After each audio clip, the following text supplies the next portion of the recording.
Alrighty. Hi. I know. I'll use an eraser to unload my ceramic plate.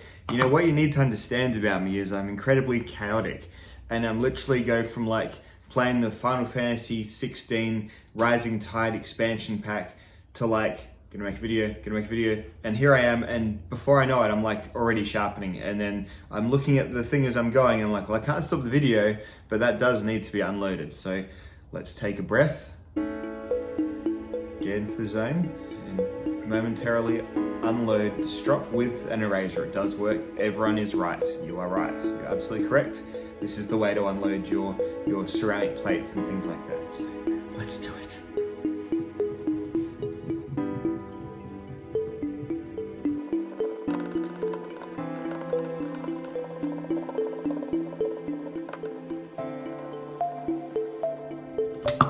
Definitely good enough.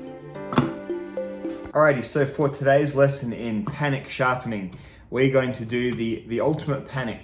We're going to do, well, it's the ultimate panic I've got on hand at the moment. The hardest steel I have in a knife currently is CPM 15V, and I mean hardest in terms of probably the most difficult to sharpen on a freehand system, as well as the actual highest Rockwell. I don't have a Maximet knife at the moment. Spyderco's Maximet runs at 67. I think this is at 65, and Maximet is probably a bit trickier, so maybe I'll look into getting a little bit of Maximet for this video series in the coming pay packets. So, but what we're going to do today is we're going to get the 15V. I'm going to, you know what, I know everyone hates seeing it, but then do you want a video or not, you know? You just put a dull lead edge on it. It's triple B PM2. You know, this is how I enjoy my knives, right? Let me alone. Get it nice and, you know, non-slicey. And then we're gonna get straight into this. I'm gonna put a timer on the screen. How long should I give myself, just grabbing some paper, how long should I give myself to sharpen 15V? I mean, what was it? M4 was 4 minutes.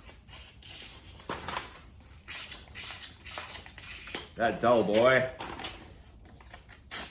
M390 was 5 minutes. Yeah, it sucks. A little bit more. M390 5 minutes. I think that's the most I've done so far is a 5 minute. K390 I did in 5 minutes. Probably need a little bit longer.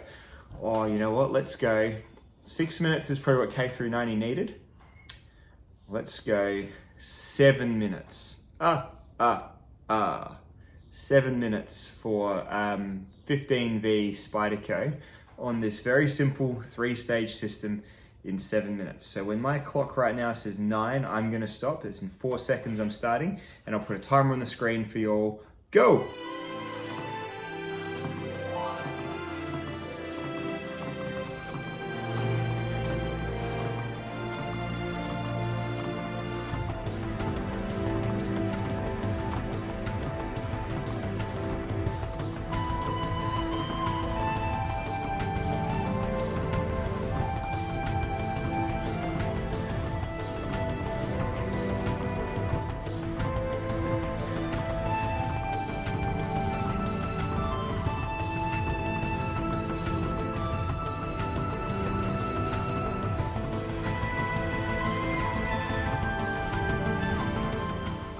So you may be wondering, hey Pete, why this sudden focus on sharpening? Why are you becoming a sharpening channel or something? What's going on? Yeah. And my answer is, I guess, that times are tough, you know? It's not super easy just to buy new knives all the time. I do get some knives, sometimes from companies, but I try and do that very little, because then you sort of feel like you have a deadline to do a review, and it's just never the reviews that I love to make. If I've had the knife sent to me, unless it's like a truly serendipitous, like Spyderco have sent me the new, you know, Paramilitary 6 or something, that's just a knife that I would have absolutely gone out and bought, then great. But generally speaking, those videos are a little bit harder for me to make in terms of, it's weird when you feel like it's homework, you know, you don't want to feel that. So anyway, get some videos done through having knives that are review samples, I guess, which again, I try and keep that nice and rare.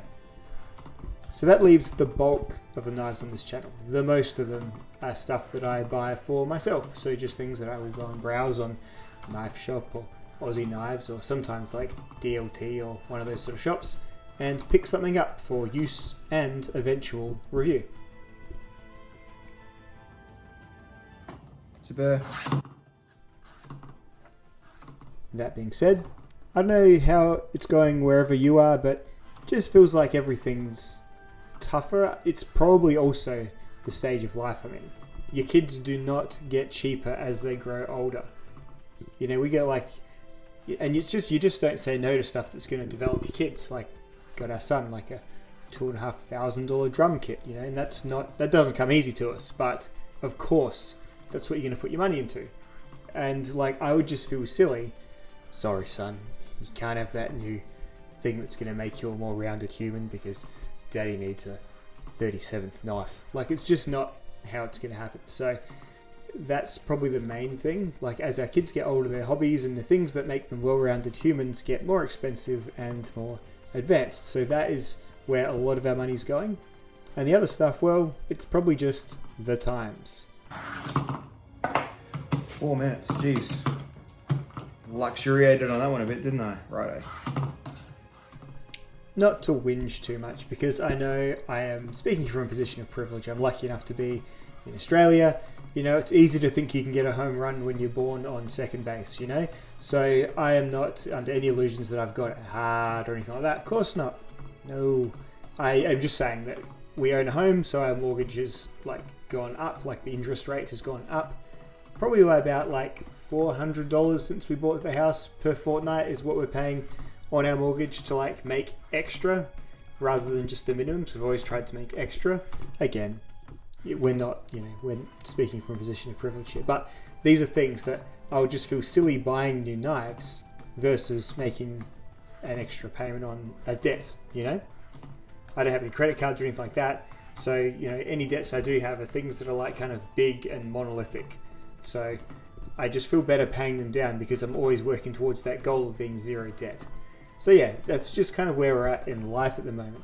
Just stuff's expensive. The groceries are more expensive. We have a big evil duopoly of supermarkets that are just making everything rather expensive, more than it has to be. We started shopping at Aldi, which is, you know, I never thought I would.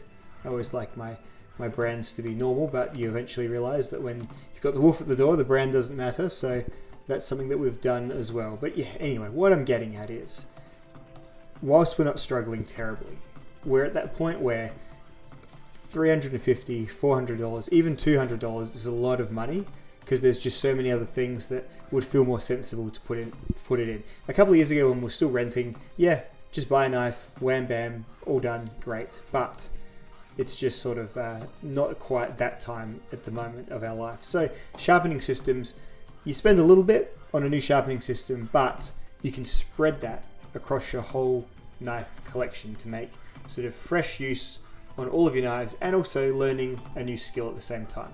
So that is why sharpening videos. It's not that. Goodness.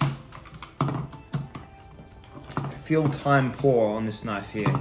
Let's see how it goes. Oh, could be anything, could be any result. Might not cut at all. And if it doesn't cut, I'll show you. I'll show you that I suck. I'll show you that I fail. My failure shall be wrought large on celluloid for all to reflect on and laugh at.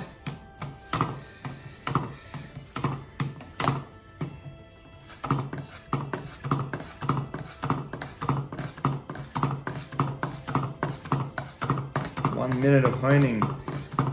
Surely that's enough for one of the highest end steels out there, surely.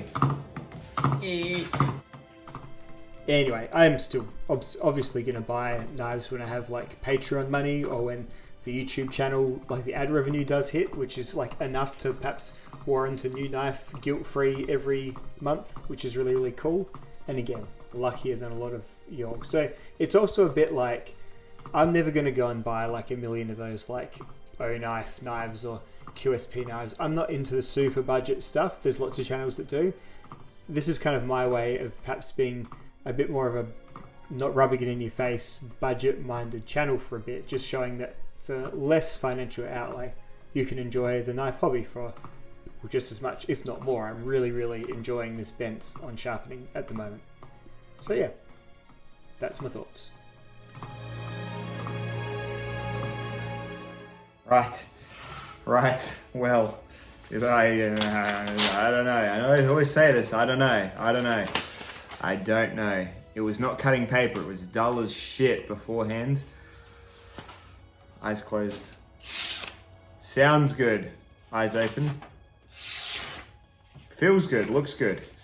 It's against the grain, but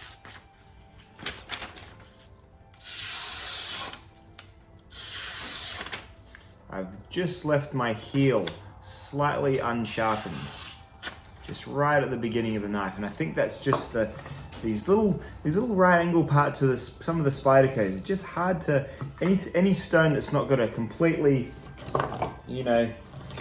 completely just abrupt edge is kind of hard to sometimes get into the corner of those spydercos. But for what is possibly one of the harder knife steels to sharpen, I've definitely got it to what you would call sharp. I would say that's about a 6 out of 10 edge, just on most basic of sharpening systems. Just the heel, just, about a half, maybe 2 millimeter bit that still sucks. So for everything else, nice and sharp.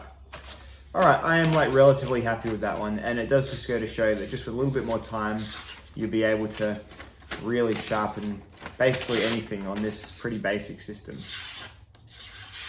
Because yeah, that's sharp.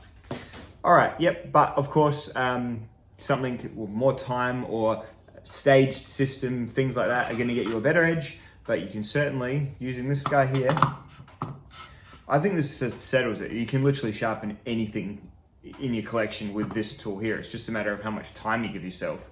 And but I've been watching I've been on a massive sharpening binge lately, obviously. So I'm watching a lot of Outdoors 55, and I know there's other great sharpening channels out there too, but his editing style just gets me in the most. And he says that it's better to start on a low grit stone, so like 300, even 220, like nice and rough stone, because you're actually making less passes, so there's less opportunity to make mistakes. That's why even in this one, I went a bit slower at the start, because I'm like, this is 15V, I could do 20 good strokes, and then if I munt it on one that's like slightly, hopped forward or something, it's undone all that work. So I mainly spent the time trying to balance my strokes out a little bit. Anyway, so good result, happy with that. Feels sharp to the touch. Does it shave hair? Shaves hair. So that's, that's a good sign. See, look at my hair, shaves hair. And yeah, pretty good result. Happy with that. Obviously I will endeavor to get this to a lovely sharp edge again. I've just resharpened a whole bunch of my knives and some other systems lately. It's been fun. But yeah, point proven, I think. I'll probably continue this series, but I'm going to move away from this system now. I've got a new one coming in, which I'm going to be sort of using as a point of comparison to this and this. It's sort of like an in-between point made by Spyderco. Spoilers, it's the double stuff too. I'm going to see if I like that as much. On initial impression, it seems like it's a little bit less featured for more money. So we'll see if that holds true, if my assessment changes or whatever. But that's what's going to be happening in the next little while. So we'll be looking at that one, doing a bit of a review on that. So thank you for watching once again. This video's gone on a bit longer than I'd like it to, but there we are. See you in the next one. Goodbye.